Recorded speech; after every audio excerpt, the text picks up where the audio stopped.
Let's see. Hey, we're on the right side. We're on the correct side this time. Did it put us back on the Yeah, correct side? yeah.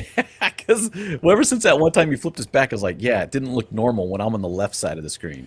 Well, the reason why I always want to be on the right, here's some inside baseball for everybody watching.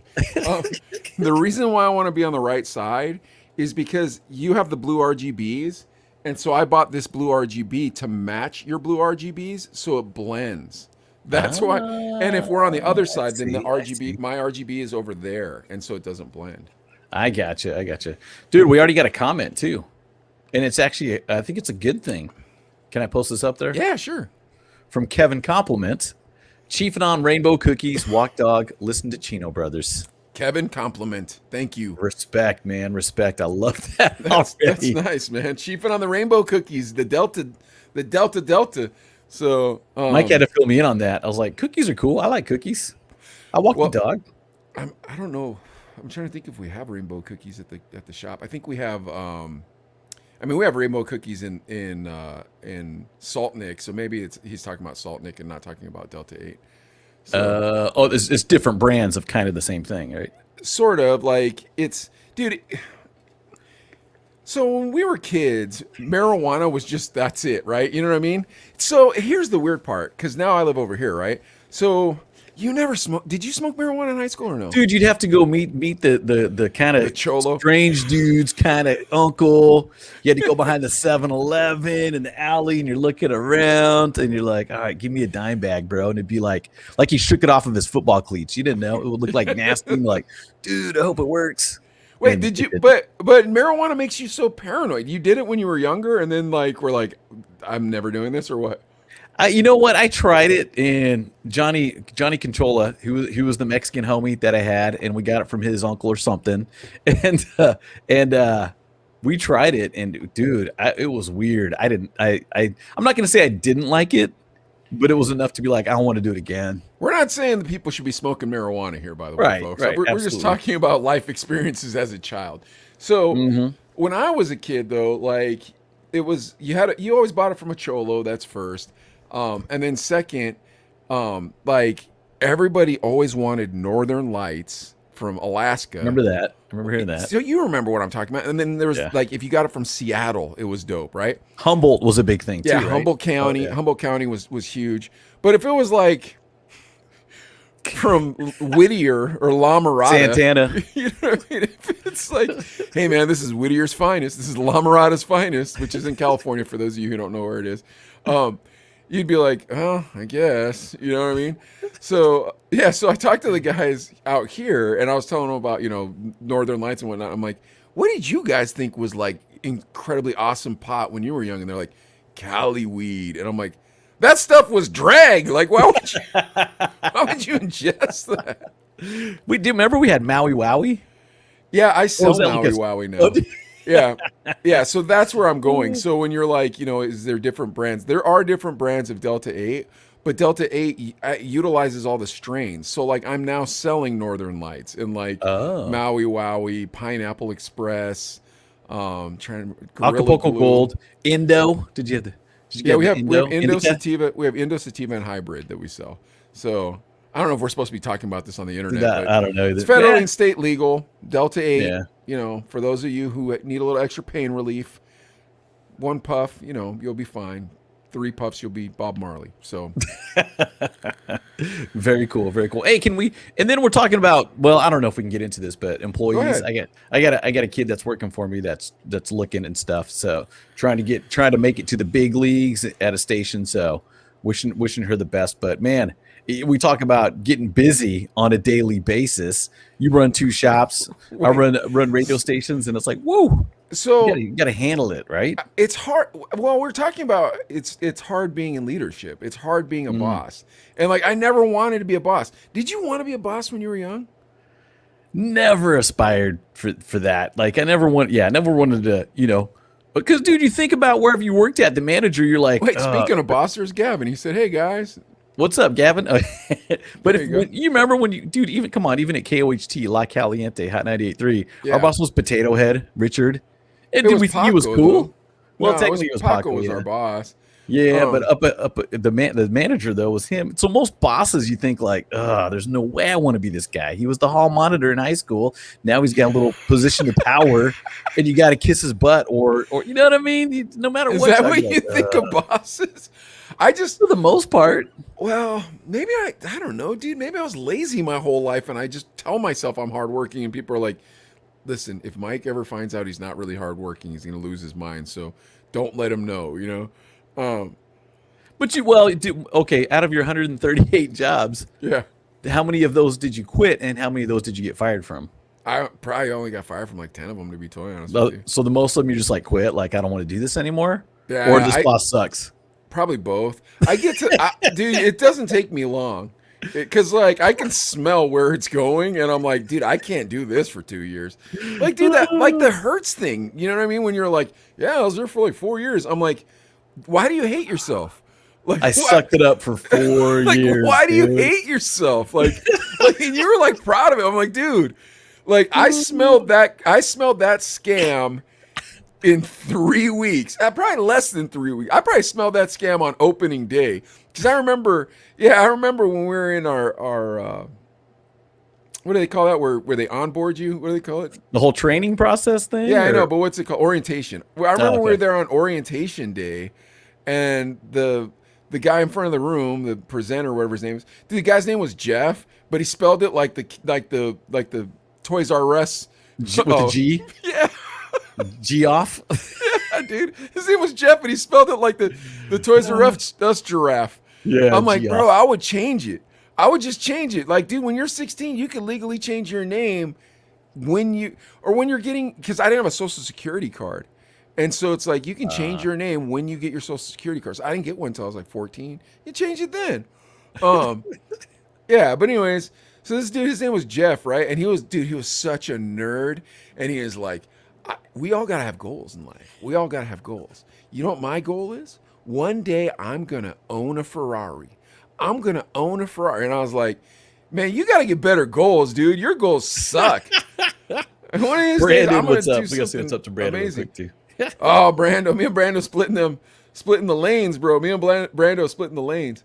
I hope you didn't watch that scary vampire movie I told you not to watch, but I'm still bugged out by it. Hey, the snake scene is worth it. The snake scene is worth it.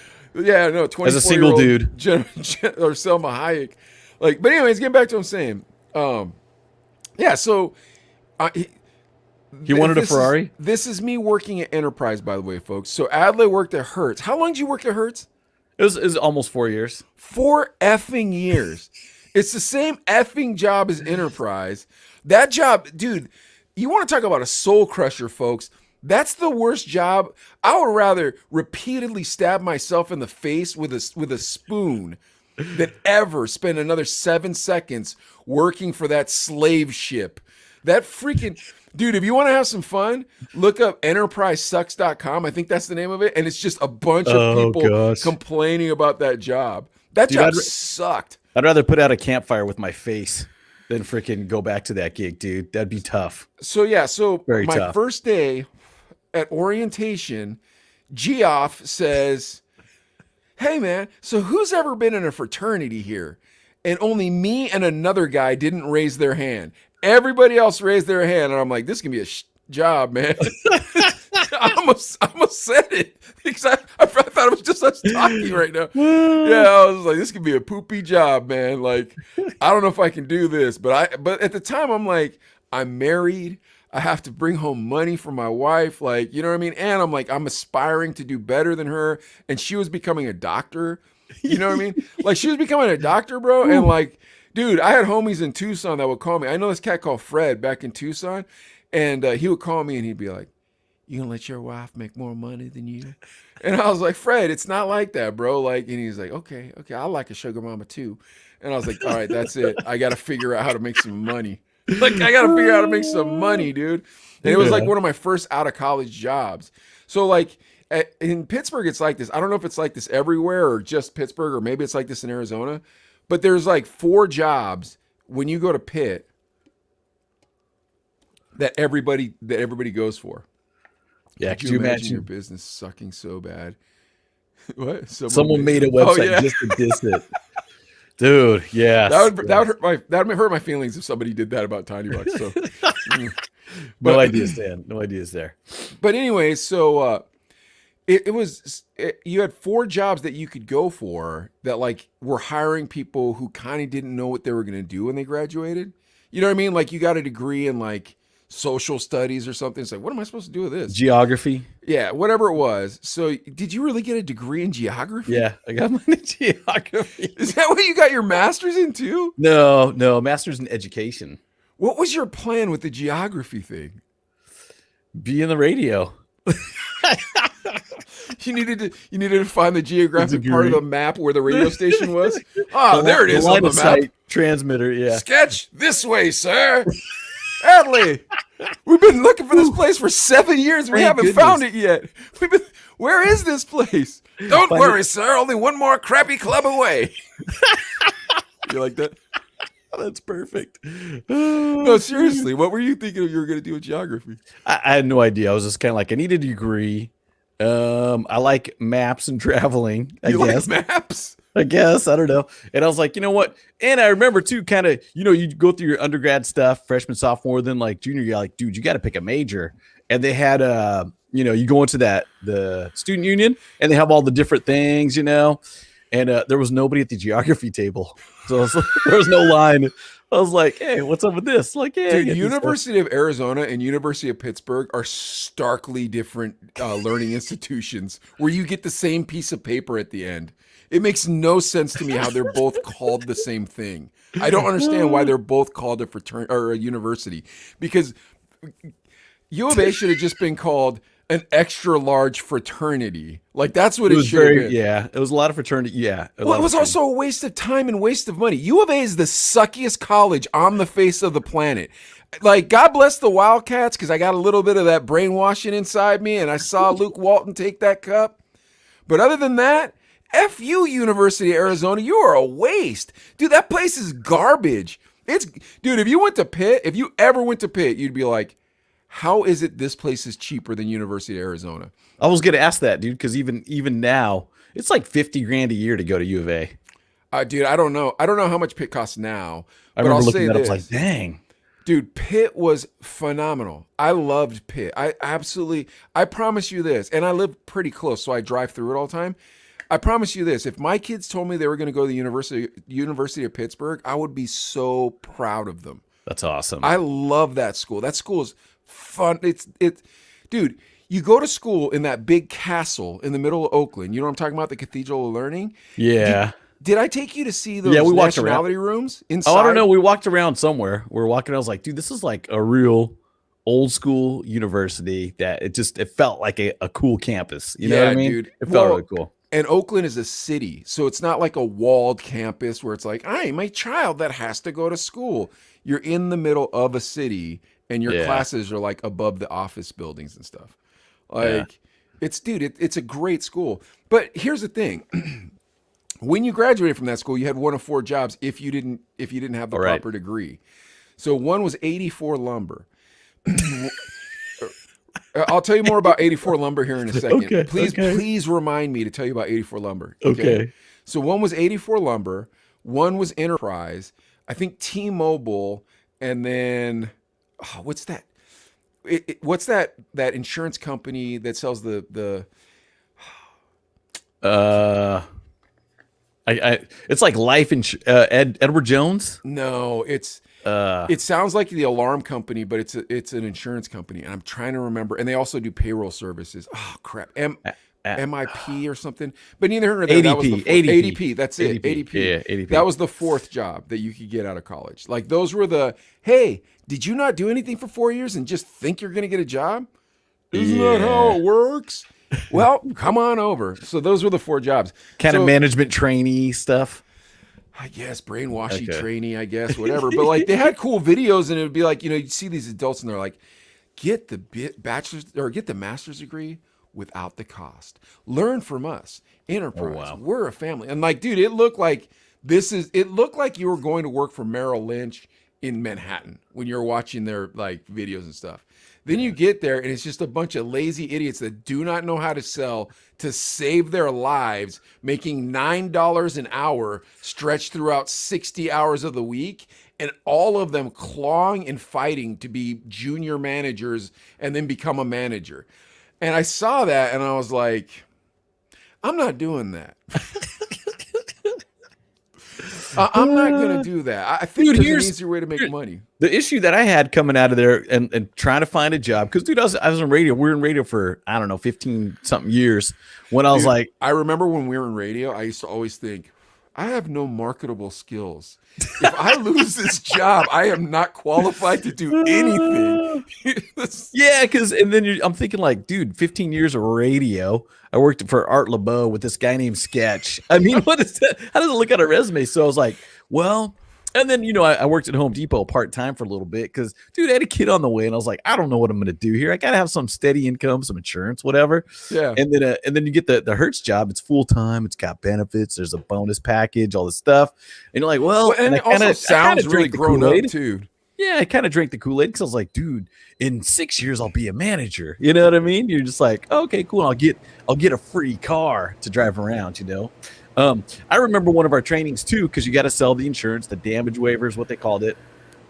And we had a training, and the trainer had been up there. He'd been working there for 10, 15 years. He got the good job training people, i.e. tricking people into thinking they could make a lot of money. I guarantee you that guy still had take a lot of Xanax because he has to lie to hundreds of people all the time. He's like, dude, that dude can't go to church on Sunday, man, because he knows how many lies are on his chest from the week, dude. But he had one of his receipts, and he's all, he's showing us like, okay, here's the receipt. Here's when I rented a car, blah, blah, blah. You're like, oh, okay. And then my buddy raises his hand like, how come you didn't buy the damage waiver? It's like, dude, and he just turned bright red, and he's like, oh, well, blah, blah, blah, whatever. You're just like, dude, you're training us to sell all this stuff extra, and then the trainer doesn't even buy it, dude. The next time I think someone went and he'd actually Sharpied out his name so you couldn't see it anymore. But you're like, dude, hey, if you want us to drink the Kool-Aid, you got to take the first sip. Like That's you know what I'm saying, dude? Dude, trademark that saying. That saying is phenomenal. If you want us to drink YouTube Shorts, man. If you want us to drink the Kool-Aid, you got to take the first sip. That just come off the dome? Off the dome right there. That was fun. That was insane, dude. That's like some Little Wayne lyrics right here, man. Rakim, dude. What's going on? I should write that. Let me write that down. Oh no, I'll just go back and watch. I'll go back to YouTube and watch the Chino Brothers podcast. Where you should subscribe because we are climbing up the charts, baby. But anyways, yeah. So now you've got one of these 4 jobs to pick from, and dude, when I got there, I'm like, you guys are all suckers, right? And they're like, haha, you're the sucker. You'll see when I'm driving a Ferrari. And I'm like, good luck with that, homeboy. I don't care if I'm poor. I think that's the thing. I think that's the scariest thing for corporate America. It's like, dude, there's that song, Gangster Rap Made Me Do It by Ice Cube. And he says this in the song. He goes, there ain't nothing like a man who came up from the corner. See him walk up and up the owner. See him throw up West Side, California. I'm hot. It's Phoenix, Arizona. I'm Utah. I got multiple. This is a new law. Hold the long to your riches. Young, don't spend it before you can get it. And recognize you're a captain. I'm a lieutenant. That's how I feel about my life. That's like, I'm like, man, you wrote a whole verse about me, Ice Cube? Thank you. And Mike, this is what you're good at. What's that? Not being afraid of being at the bottom again. Because yeah, I think that's the scary part. I think that's the scariest thing for corporate America. Yeah, for me, it hurts. It was kind of like that. I was like, dude, if I lose my job, what am I going to do? You know what I'm saying? Obviously, we'll survive. I'll survive or whatever. But it does freak you out a little bit. Like, dude, if I don't have a job, I got child support payments. What's going to happen? Not me, jail. Because here's the thing. I already did it 134 more times. I think I can do it 135th time. You know what I mean? Like, once you have 120 under your belt, you're like, oh, you just give these out and I make more money every time I get a new one? Why am I talking to you, bro? I got to be looking for the new one. You're slowing me down. Like, there's opportunity out there if you look. But well, no, because So that's the thing is it's like dude, that's why I learned to be such a good boss, because I was like, dude, these people keep losing Mike Ichimura, and Mike Ichimura makes them a lot of money. They should just stop messing with Mike Ichimura, because like there's like, here's the thing, you have a boss who's like, I have to come and talk to these people at least once an hour and tell them they're stupid. It's like, why though? Just, I'm making you a ton of money. Just skip my turn and tell your boss that you gave me my turn. We'll pretend. I'll tell him. Just write some notes, hand them to me. This is what we talked about. Cool. Now go back to your desk, go to sleep, and thank God I'm on your sales team. That's it. That's all you got to do. But by the way, when I cut out early on Friday, you don't have to notice. Do we understand ourselves? Fair. Very fair. You know what I mean? Absolutely. Like, yeah. Yeah. So like, that's the thing is it's like, that wasn't the case at those jobs. It was always, I'm crushing it for them, and they'd be like, Mike, we need to talk about something. It's like, for what, dude? I ain't going to the principal's office. Like, I don't believe in the principal. I already dropped out of school 3 times. So who cares? What are you going to do to me? You know? Like, it's true, dude. Yeah. It's just like, come on, man. Give me a break. Let me do my thing. I make you look good. But that's why I'm like, bro, I don't, like, I didn't care. I wasn't like, I got to drink this Kool-Aid. I was like, y'all are getting scammed. And most of you are not good salesmen. And this is a very hard product to sell. So I'm not staying here. I'm going to find the easiest sell I can find. And I did. You know what it's called? Oh, yeah. Electronic cigarettes. But let me tell you about 84 Lumber, dude. So 84 Lumber. Yeah. Yeah, so 84 Lumber is out of Pennsylvania, and it's out of like a small town in Pennsylvania, like a Pennsylvania.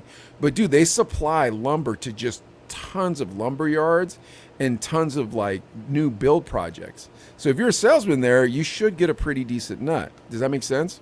Yeah. There was an 84 Lumber in Bakersfield. It closed down, but there was one. All right, now let me tell you about the owner of 84 Lumber. This dude, he's like a pervy old man. He was like, 65 years old. And he found this bombshell 24-year-old girl. She was beautiful, bombshell 24-year-old girl. And she was from Connellsville, where Zach is from, my homeboy Zach. So it's this little oil town in the middle of nowhere, or coal town. Little coal town in the middle of nowhere, Pennsylvania, bro. Sean says, what's up, guys? What's up, guys? What's up, Sean? Yeah, anyways, so she's from this little coal town in the middle of Pennsylvania, dude. Like just like the bad songs are written about, bro. You know what I'm talking about? Yeah. Now I'm sitting here in Allentown. But she's a smoke show. She looks like a model, right? So this man finds her and he tells her, I'll pay you $1 million. Put a contract on it if you just don't cheat on me until we're married. And she couldn't do it, dude. $1 million to not cheat? Wait. She couldn't do it until we're married. Yeah, so after we're married, it. After we're married, she could cheat. I have no idea what after the married was, because she didn't make it, dude. She had $1 million on the line. Oh, the paper was written. The contracts were signed. It was a contract. It was in effect. Yeah. And she cheated. Dude. Oh man, what a dummy. Yeah, this was like 2006, I want to say. 2006. Oh, dude, she's got to be regretting that now. Oh, dude, now she's probably plumped out. She's 34 or whatever. She's got a couple baby daddies. Meth habit. Yeah, 3 baby daddies. Dude, like the places that once you leave the cities in Pennsylvania, it's called Pennsylvania for a reason, dude. Yeah, so like very country, very. That's where she's from. Very hickish. Well, poor too, because they used to have money from the coal or the steel or the whatever, and now they don't. Okay. But wherever she's from, I promise you this: that's where she lives now. And like, dude, could you imagine that? If blowing $1 million, all you have to do is not cheat. If someone told you, "Hey, Sketch, they're gonna give me $1 million if I just don't cheat on this ugly hag I have to marry," but dude, I could divorce her later. This is my whole scam. I'll be like, all right, Ad, I'm your road dog. Give me 10%. I'll make sure that comes true. Bro, I'll be chasing women away. I wouldn't care, dude. I'll be peeing around you like farting. This fool got AIDS. You would not cheat on that woman, dude. I promise you that. Heck, I don't even know if you'd have to cut me in for 10%, but it would be nice. But when you find somebody, find some Wrangler, some Captain Saba, you know what? And be like, look, you stay with me no matter what. No matter how bad I want to do this. And I'll speed that wedding along, too. I'll be like, why are we getting married in, 2023? Let's just do it next month. Move it up. Yeah. Let's move it up. Heck yeah, dude. Oh, my gosh, dude, that's insane. And the dude's probably that she cheated with is like, oh, come on, baby. Come on, let's do it. I wonder if he knew there was $1 million contract. So if he was smart, he's like, I like you. We're not going to do it. I'll be your road dog. Dude, these are scumbags, bro. Why do you always think scumbags have logic behind them? It's like, Kanye wants to hide the honor of his wife. I'm like, who are you talking about? Yeah, dude. That's a good segue, huh? Speaking of Kanye. Well, yeah, that is a good segue. Dude, Yeah. Here's my thing. Do you think it's weird when young women date old, wrinkly, saladito hag men because they're rich? Like think about Hugh Hefner. Was that guy ever cool to you? No.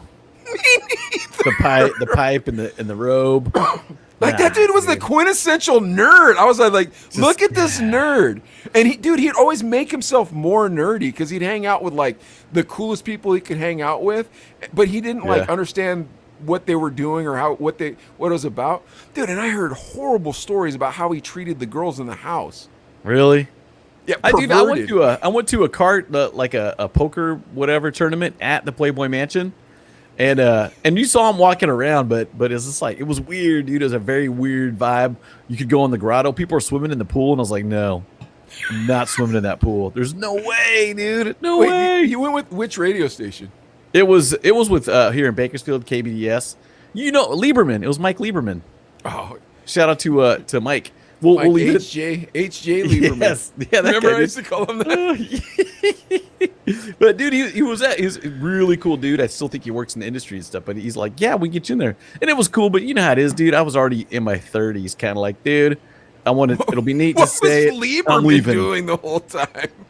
Lieberman's about that life, dude. Or at least he was. He was pretty wild. Yeah, he was a wild dude. But yeah, he kept it professional. He was a weird, freaky deaky dude. Like he wasn't wild. He was just into that freaky stuff. And then he was straight and normal as an arrow. He repped Warren G, right? Didn't he rep Warren G? I can't remember. But he was on a big label. Now he's in his own indie, I think. Last I heard, and dude, I'm pretty sure he repped Warren G because I remember him telling us stories about when they were on that tour. And he was like, Warren kept doing this. I don't want to say what he said. Although, it's been 20 years. Do you think I can say what he said? Was it inappropriate or was it illegal? No, it was infidelitous. Okay. Warren, was he messing around with ladies? Yeah, but like busted ladies, dude. And Lieberman would get mad about it. These skinny white crack whores. And then they'll want to follow us. And they're like, I'm with Warren. And I'm like, no, you're not. Dude, yeah. You get those at every show.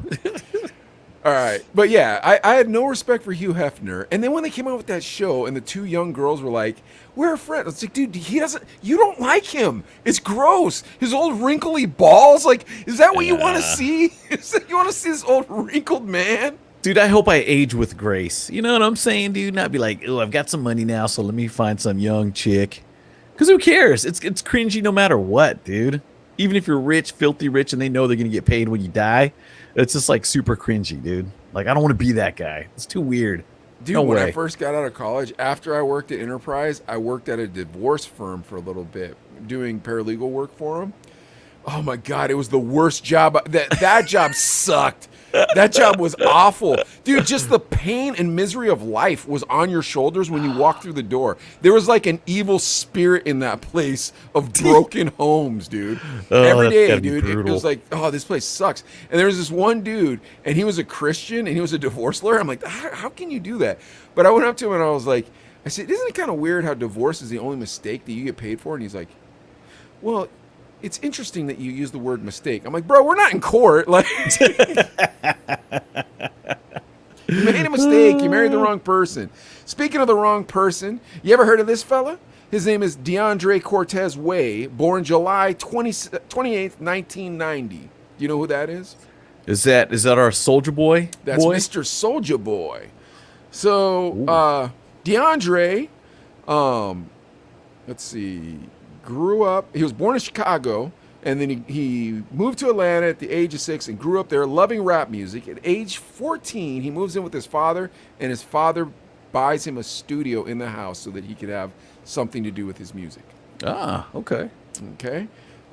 In 2004, he starts playing with his recording studio, and then by March 2007, puts out an independent record, unsigned, and still major. The album before the album. That was the name of the album. Huh. And Crank That Soulja Boy was on it. Then he gets signed to Interscope Records, and the rest must be history because he hasn't put out a hit since. But I see him on his Instagram and stuff. He's flossing. He's always got nice cars, a bunch of cash. He's making money. See him on Instagram? Stuff like that. He's a big YouTube guy too. Like, you always see him with money and stuff. Yeah. But you know what? I think maybe because he has the royalties and the points and like all that stuff for Crank That. And because that Crank That song, seriously, it was a really popular song with 5 and 6-year-olds. And it was like fun hip hop that didn't cuss. Yeah. Dude, I played it at the club. This is back when I worked at Play 103.9. And you'd play it at the club and everybody, grown-ups, would be, trying to do the dance. Remember? Yeah. And it was fun. It was fun, but it was kind of silly, but it kind of like, okay. And, you're just like, oh, neat. Nehemiah did it all the time. And like, it was like a clean song. They could play at the trampoline park and so on and so forth. It's not a bad song. It's fun. Superman, and the video's kind of funny. You know what I mean? Yeah. But I think he owns all of that. You know what I mean? He owns the masters and everything. All the masters, everything. Okay. So, he's having a beef with Mr. Kanye West. And the reason is that Kanye just put out that album, Donda, was it 2 weeks ago, something like that. And he had a track that he was supposed to, that Soulja Boy was supposed to be on, and Kanye took the Soulja Boy version of it off. So Soulja Boy hits Twitter and he wrote, if he didn't like the verse, he should have said, wait a minute, if he didn't like the verse, he should have said that, don't text me acting like you effing with it when secretly you're taking it off. Man, I got to read this again. He wrote, if he didn't like the verse, he should have said that. Dude, there is no punctuation in this sentence in any way, shape, or form. Use a comma, Soulja Boy. Come on. I know. Don't text me acting like you effing with it when secretly you take it off. What kind of ish is that? I was working on my album too. I ain't got time for this ish. All right. Let's dissect that tweet. Ready? What kind of ish is that? If you didn't like my verse, you should have told me. I would have redone it. You couldn't have to take it out. I was working on my album too. Okay. Soulja Boy, Kanye West is a very busy man. He doesn't have time to be like, hey man, bring me your second best verse and then bring me your best verse. No, man, you brought him your second best verse. If he didn't like it, it's because you suck. And by the way, you were working on your album at the time. Nobody's going to buy your album. Nobody heard of you. In fact, this is going to do better for your album than if you would have been on Kanye West's album. Because if you would have been on Kanye West's album, it would have been like this. Hey, man, you heard that song with Kanye and Soulja Boy? Yeah, that sucked, huh? Oh, my God, Soulja Boy still sucks. What a nerd. No wonder Kanye sucks. I guess Drake won that one. Dude, and this is what it kind of reminds me of, too. It's always the most irrelevant person that makes the most noise, that complains the loudest. And because you're kind of like, all right, dude, get over it. If you're a professional, you understand, like, not everything's going to work. I mean, whose album is it? It's not Soulja Boy featuring Kanye.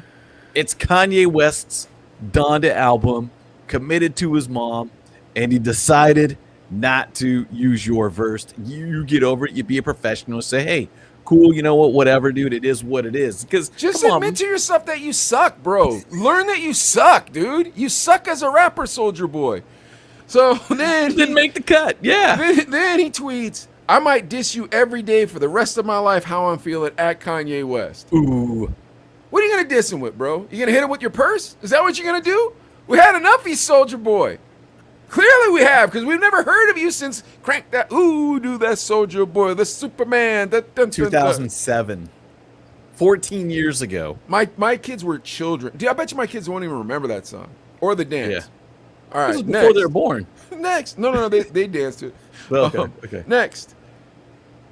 He tweets again. I was the first rapper with at Kim Kardashian, not you. And he has a picture of him and Kim. Dude, it just, I mean, Soulja Boy, dude, it's Kanye, bro. You just quit taking stuff like that personal. Let it go. The guy, I mean, Kanye's got 10 albums out, and they're all well and amazing in their own right, whatever. But it's like, come on, dude, you can't. You know, dude, like even when people would come up to us at KOHT back in the day, be like, play my demo, and you didn't.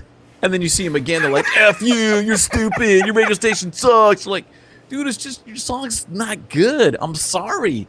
Well, I don't know if I'm sorry or not, but we're not playing your stuff, dude. It's so bad. It's get over it, dude. It's nothing personal. But I guess when you put a good 10 minutes into writing a verse, you think, oh man, I put my heart into it. I can't believe he didn't use it. Let it go. Move on, bro. If I don't get a job somewhere, I don't go to the place and be like, nah, screw you. Screw you, 7-Eleven. I'm never buying another Slurpee.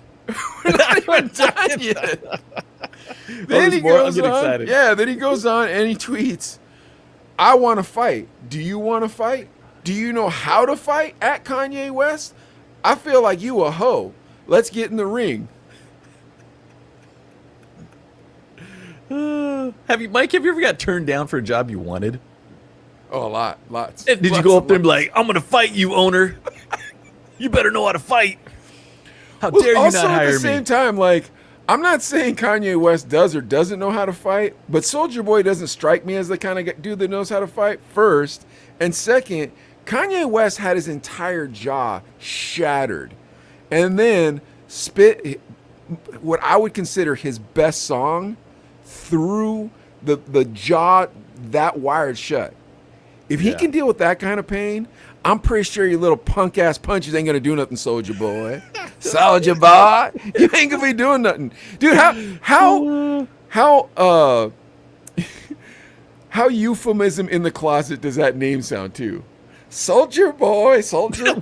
I like this. Wasn't there a Soulja Boy in the Village People? Wasn't one of them a soldier? There was, yeah. There was an army guy or Navy or whatever he was. Definitely a soldier guy, right? Yeah. There was, right? Here's the next thing. Dude wasn't in the military, so I'm not disrespecting the United States military, but I think he is calling himself Soulja Boy. What do you say about that? That's very interesting too, because I mean, you had one song that was a party catchy whatever tune, and you're a soldier. Yeah, dude, and come on, we know how easy it is to talk smack on the other side, and really, it's just, come on. At the end of the day, this is just getting attention for Soulja Boy. That's all it's doing. Here's what I'm saying. Yeah. If you can have your jaw shattered and then you tell me about Through the Wire, bro. You're going to tell me that's not top dope song in one of your top 20 best songs. If you were putting together a playlist you had to listen to for the rest of your life, that wouldn't be on it? That would definitely be on it. Okay, definitely with a broken jaw, he wrote that song, produced that song, and then rapped it while his jaw was wired shut. Yeah, it's insane. Dude, he almost died, man, in that car accident. That's why he had his jaw wired. You think little Soulja Beezy gonna hide him? Like, Soulja Boy ain't doing nothing, dude. Punk. And I said it. Guess what? I said it. But Whack 100, we like you. Suge Knight, you're a good guy. Kanye, respect. The baby, or baby, Birdman. I mean, whatever Vicky said last week, that's on her, but please don't hurt her either. Fat Joe, sipping. Have no problems with you, my friend. Ice Cube, obviously we love you. Lorenzo from Eve After Dark, I apologize for making fun of the club. But Soulja Boy, please shine my shoes. I ain't afraid of you, dude. I got nothing to get. Dude, I got nothing for you, Soulja Boy. You're a Oh my punk. gosh. That sounded maybe a little racist. I apologize. That's not what I meant. Whoa, whoa, whoa, whoa. Now Not in a racist way. he did battle a little Bow Wow. Yep, that's true. 2 washed up rappers. Bro, did you see did you see Fast and Furious 9? No, I did Oh not. man. So like the Fast and Furious timeline is all supposed to take place like all in a sequence of like a number of years, right? But Fast and Furious Tokyo Drift was taken out of context. So it was played like the movie came out earlier than the timeline would have been in the Fast and Furious movies. So whenever they bring Lil Bow Wow back in any of the new Fast and Furious movies, his character's supposed to be like 19 years old. But he's like 36 and like a hard 36. So it's just this dude dressed like a teenager. Dude, the Asian kid's going bald. I'm like, bro, you're Asian. You shouldn't go bald, dude. Yeah, man. Oh, it's awful. Geez. And they're dressed like in Jinko jeans, like, hey, man, skateboarding and stuff. Yeah, anyways, let's get back to this loser called Soulja Boy. So then this dude holds a press conference with TMZ and says, that was just me having fun. You know what I'm saying? We ain't tripping. Man, unless Kanye wants to get in the boxing ring, you know what I'm saying? I think we could make 100 or 200 million. Yeah, see, that's all, dude. It's just, yeah, it's a way for him to get attention and possibly make some money. Because, dude, let's be honest. Dude, that fight is not worth $200 million. That fight is not worth $200 million. That's first. And Kanye, what's $100 million to Kanye? A drop in the bucket. And it's dude. not just what's $100 million to Kanye. It's is $100 million worth you disconnecting all that jaw work you did when you got in that car accident? Is that worth it? So that this punk can get paid? Because that's the only way that dude's getting paid. Kanye's getting paid no matter what. Only reason why we're talking about Soulja Boy right now is because of Kanye. Think about it. If Kanye was not in this story, would we be talking about Soulja Boy? We'd be like, nah, kid. Yeah, whatever. Move on to the next thing. Yeah. Imagine during prep, because you guys who are watching right now, you might not know, but me and Adlai, we do pre-prep for the show. Imagine during pre-prep, I'm like, let's talk about Soulja Boy. Or you said that to me. I'd be like, why? Did he cure cancer? Did he cure COVID? Because then yes, let's talk about it. No, the Superman, that guy, the Superman guy. Okay, interesting, but yeah, we'll see. I very highly, it's very doubtful that there's going to be a boxing match with Kanye and Soulja Boy. If there is, yeah, I wouldn't pay for it. Do you think Kanye's even going to respond? No. That's probably driving Soulja Boy even more crazy. Because, dude, Soulja Boy is on that level where he's getting a lot of attention. There's people that want him to make beats for him or rappers or whatever. So he doesn't get that attention. But now he's not getting... Because they were showing some tweets, too, about him and Kanye going back. And Kanye would be like, hey, little bro, I love you, man. You know, you're a genius, blah, blah, blah. And then Soulja Boy, oh, thanks, big homie, blah, blah, blah. Yeah, we'll meet up, blah, blah, blah.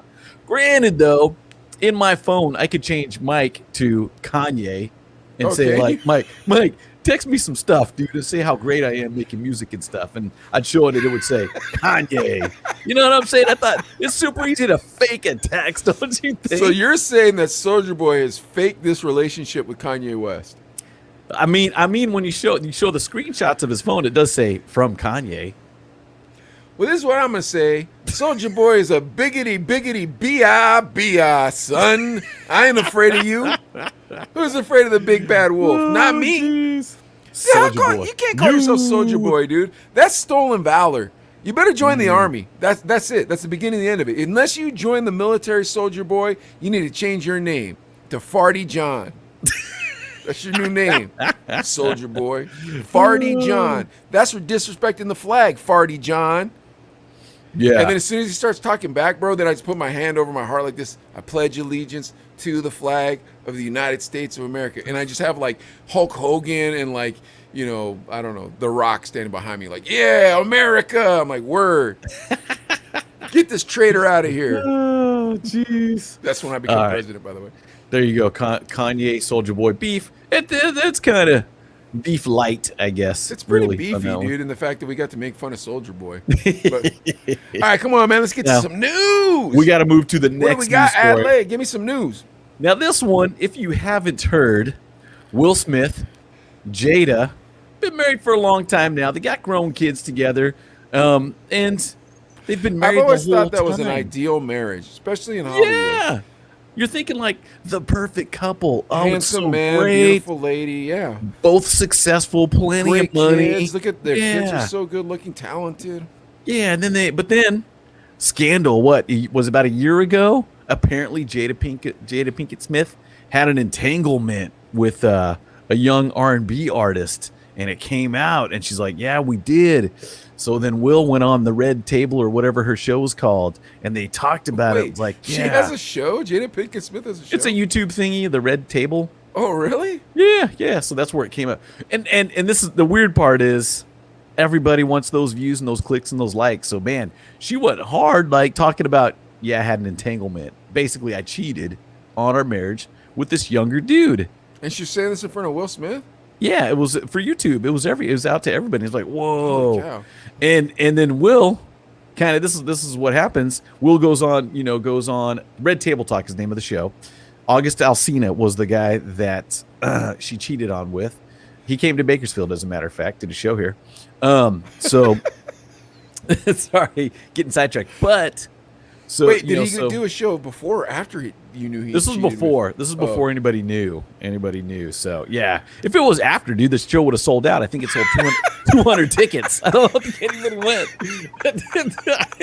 I was working at iHeart at the time. The guy brought the poster, and I was like, "We don't have a hip hop station over here, man. Sorry, But I remember seeing that, and I was like, "Yeah."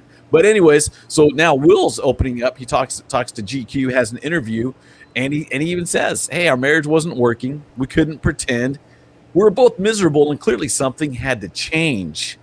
So he talks about Will and Jada's relationship stopped being monogamous. So it wasn't just Jada that was, stepping out. Wait, Jada, so did they mutually make this agreement to not be monogamous? it sounds like it, because this is what Will says. He goes on to say, Jada never believed in conventional marriage. Jada had family members that had an unconventional relationship, so she grew up in a way that was very different than how I grew up. This causes me to pause because Will Smith, man, both his parents super educated. He got accepted to MIT, decided to be the Fresh Prince, right? And you're thinking like, so dude, this guy's a pretty, normal dude. And I really, this is my opinion, take it for what it is. But I feel like he went into the marriage thinking like, this is my forever. My parents have been married forever, and I want to have that. And she's like a player apparently, and grew up around that. I mean, dude, how do you? Dude, we've talked about me dating a nefarious young woman that worked at the gentleman's club, and I remember kind of being like, well, she's working, you know what I mean? So it's cool, it's a job. She has a $1,500 a day blow habit, but she's working. She's got a job, I don't, She whatever. cover the blow cost. But I wonder if Will. Do you remember that? You told me that she had a $1,500 a day blow habit. I don't remember that. Oh my I know gosh, she had a habit. You told me that. I was like, oh my gosh. But at the same time, that stuff must have been really expensive. I've never done cocaine. I'm not gonna lie to you guys. Yeah, but you get. It seems like it costs a lot of money, right? Or no? Oh, it's expensive. Yeah, and, so and we weren't might married. Not be that much. No, fudge. No, we weren't married, Oh, but I tried to sucked. kind of. You try to kind of see the good things, I guess, or try to put a positive twist. So I wonder if Will's doing that, kind of saying like, dude, "Well, listen. I don't know why you give excuses to any of this shenanigans and horse crap. Here's how this works. If you want to marry me, you do what I do. And if you don't want to do that, that's fine, but we don't have to get married. That's how life works. This idea. And I'll do what you do if I don't understand what we're doing. Like, you know what I mean? Like, so me and Sherilyn, it's like, whatever you don't understand, can I do for you? And whatever I don't understand, can you please do that for me? And it's like, yes. And we do it really well. You know what I mean? Yeah. But now, what if it came to Jada saying like, "Hey, man, I'm not used to all this monogamy"? I think you'd know that while you were dating, right? I would think, or even when you do your vows for marriage, you're kind of like, "Hey, part of the deal was don't cheat on each other," right? Yeah, I don't know. I don't know if that counts. Like, people don't take their vows very seriously. That's why there's so much divorce, dude. Like, but let me just show you. Can I show you a picture real quick too? Let me show you this picture real quick. Is it from your wedding? I was telling Vicky about your wedding. I called her. Anyways, go on. I'm just kidding. But I think it's this one right here. Let's see. But I mean, dude, Will Smith is a handsome dude. Who's that with him? Isn't that Jada? Is Wait, that no, maybe that's Jada? her mom. I don't know. Who is that? Who's that? Yeah, I thought that was Jada. it might be Jada. Jada's I think like it is. Jada's weird because she can look like so many other people. You know what I mean? Yeah, because if you scroll down, look at this. Yeah, she looks way different there. But Will's like a wholesome dude. Dude, You know what but I'm look saying? at him. Look at him. Hold on. Dude, hold on. All right, take him off, bro, because I feel bad for him. I figured out what's going on. I figured it okay. out. That man has never smoked marijuana in his life. He eats green vegetables all the time. And Jada's like, bro, let me tell you something. Marijuana is fun. And the kids are like, yeah. Dude, look at that picture and tell me that's not what's going on. And Will's like, bro, I Yeah. got to do something. All right, well, let's get freaky deaky. Is that cool? Yeah. Dude, yeah. But then again, dude, you're married. Bro, Right? here's the thing. You're talking to me like I'm supposed to understand this? How am I supposed to understand this, dude? This is weird, man. It's the weirdest thing. But it's Will's fault, dude. Here's how it goes. When you're dating a girl, figure out if she's a freak. If that's what you want to get down with, that's what you're stuck with. Okay, cool. Then you're a freak too. That's on you. But if you're not a freak and she is a freak, you're not supposed to marry her, dude. Didn't you listen to Tupac? He might have even been writing it about her for all I know. No offense. Or what did Too Short say? Don't turn a hoe into a housewife. So did Pac. Pac said it. There's plenty of hip hop dudes saying that. Yeah, but she dated Pac. Maybe he wrote that song. That is true. That is true. But And it was right about the same time they were dating and about to get married. dude, And he there's wrote even that song. there's even rumors. I saw this today. We'd already had our show planned, but they're saying that she even messed around with the dude from Crisscross when she was 22 and he was 15. Oh my gosh. So I don't, alleged. That came from Gaz. Let me tell you something. Dude. All these people are freaks, bro. I swear, like, you can only get so famous. I feel like Rascal was trying to tell us an encoded message when he's like, yeah, man, when I got to Houston, it got hard. And we're like, well, how? And he's like, you know. We're like, no, we don't. What does fame do to you? Because we were only Tucson famous. Please, Rascal, tell us. And he's like, ask the great Oz. And that's it. Didn't answer us. Because even in Tucson, like we're this famous, but we were still we still had to put in work to try to date chicks. Yeah, you know what I'm saying? it's You know true. what I'm saying? I think if we made it to this level, chicks would be like, "Hey, yeah, we'll actually go out with you based on the fact that you're the Chino brothers, or whatever." But we were just, I don't know how close we were to this level. No, we weren't very close, dude. Because not only did we have to work on it, those chicks were all train wrecks. Like every one of them was a train wreck with nice wrapping paper. You know what I mean? Exactly. So we never got so famous they were throwing it at us. It was more like, First of all, we were spitting game, and then at the same time, True. it was like, oh man, that girl's hot, but she's a midget. It's like, hey man, look, you can't have it all. That girl's hot, but she has 80s hair. That girl's hot, but her boyfriend's in prison. Can't have it all. What do all you of those expect true from- stories. Oh my What do you God. expect from me? You know what I mean? Those true stories. That girl's hot, but she has 5 baby daddies. Come on now. True. Throw the first stone. You know what I mean? Like, Fertile Myrtle. yeah, we weren't that famous, dude. We were just like, but the problem is they all had like there was like a trickiness about it where you could sound like you were cool. It's like, really? Yeah, man, I messed around with Miss Latina. See how cool that sounds? You know, Sounds good. It's like, but what you don't know is she was a lunatic who thought she was still in high school. I was 10 years older than her, and she only liked me because I was famous, and I wasn't getting that great of ratings, and I paid for everything. You got her to the movies for free because you made the phone call. Hey, I'm going to be doing a review on it, the new blah, blah, blah movie. And the free popcorn. Come on, man, we got to get back to this Will free Smith. popcorn too? We're getting lost. Nice. Yeah, dude. So, you're trying to trick me into In getting the away from end, this dude. Will Smith? The guy's a weirdo. Here's the thing. If you're a freak, you're a freak. Cool. If you're a freak and your wife wants to be a freak, cool. But if you're not a freak and your wife wants to be a freak, that's not your wife, bro. That's somebody's girlfriend. Because let me tell you how this works. All these cats that try to give me this lifestyle, dude, I know a lot of cats in that lifestyle, and they try to push it on me. No, man, it's cool. These kooks, dude, one time, I'm not going to tell you these people. Yeah, dude, you know one of my friends who's into the lifestyle. One time I was at this cat's house, right, and he was with his girlfriend, and then she started, like, rubbing his back and taking his shirt off, and I was looking at my phone, I looked up, and I was like, what the hell's going on here? And she goes, I knew he wasn't going to be into that. And she said, I knew he was going to say something to that effect, right? And then we just stayed up all night listening to music.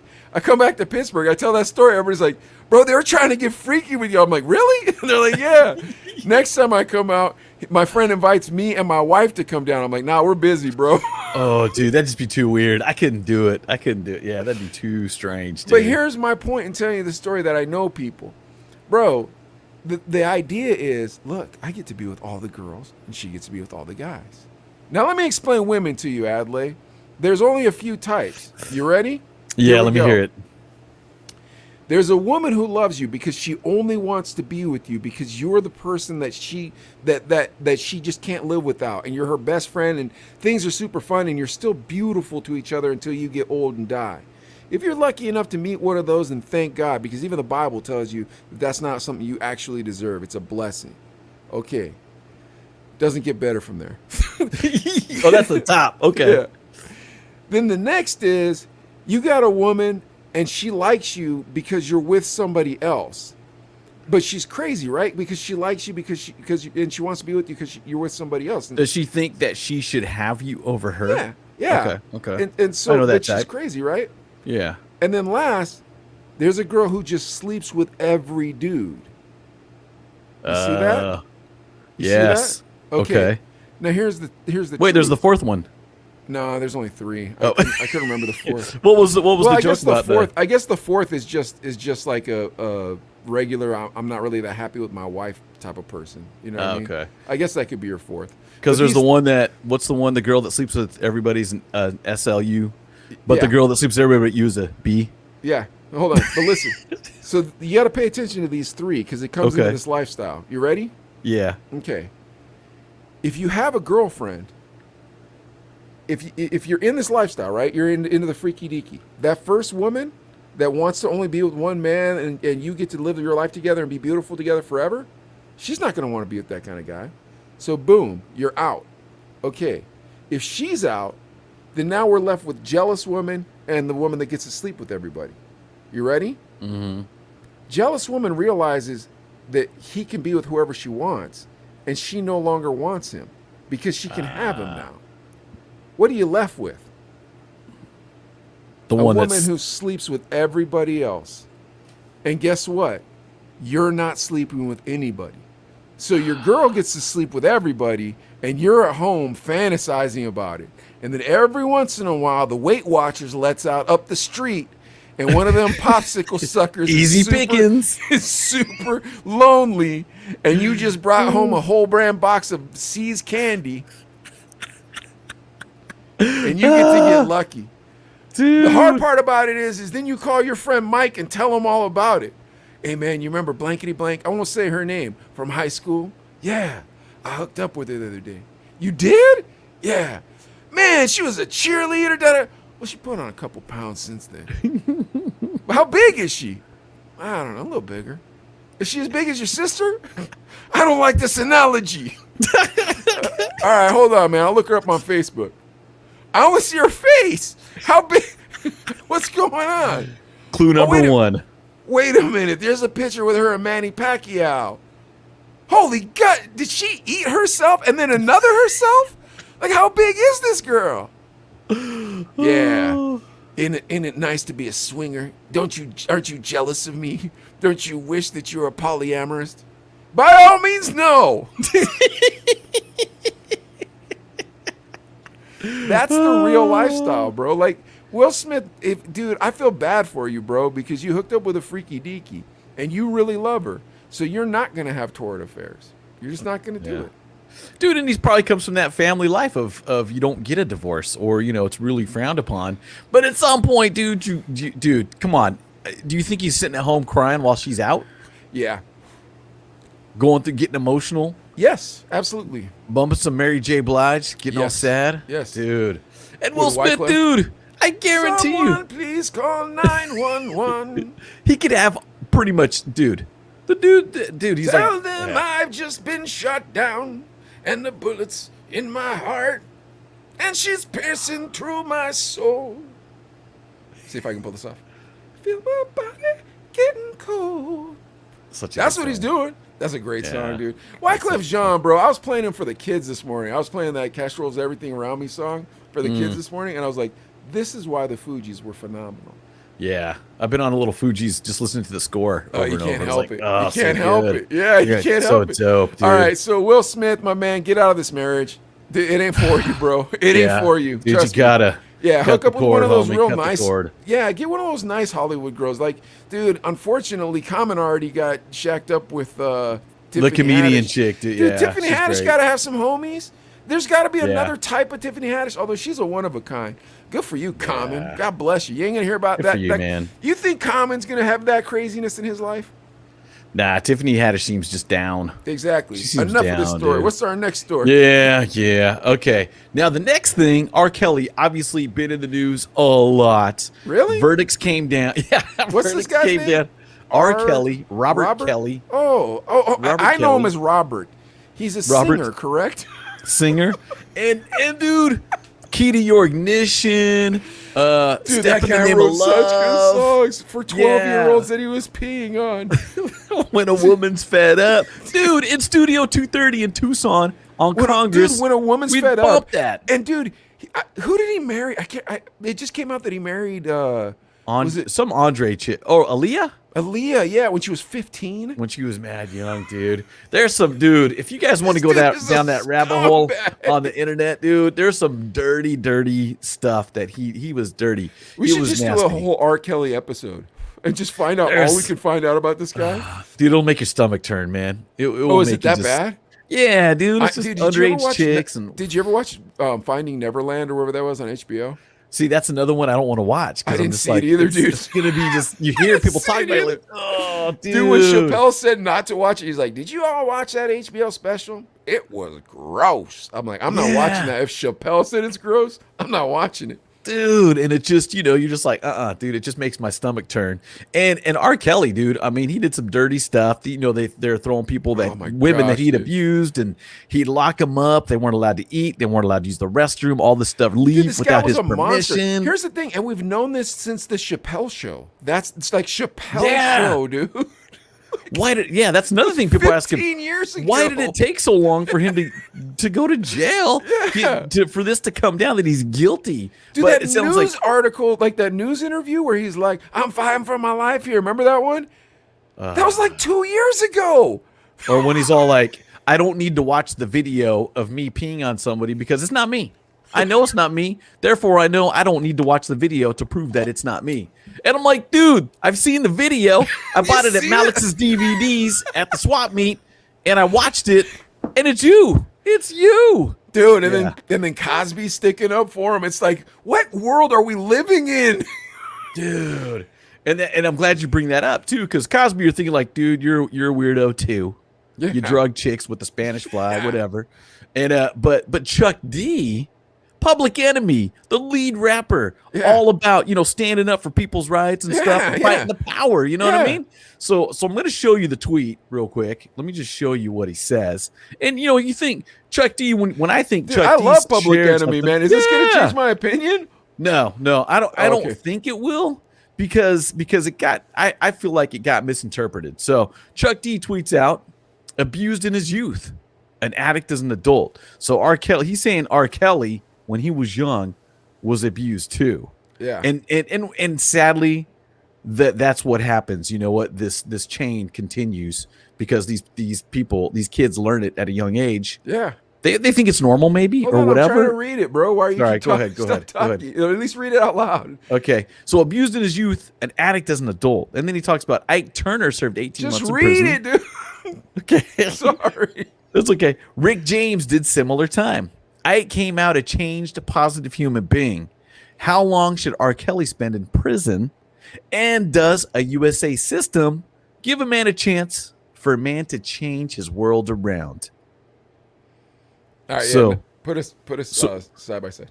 Yeah, if we break that down a little bit, you Hold know. on. Adley, I have dyslexia, so if I'm trying to read Oh, my and bad, you're my bad. talking, you should know this by now. We've known each other for 20 years.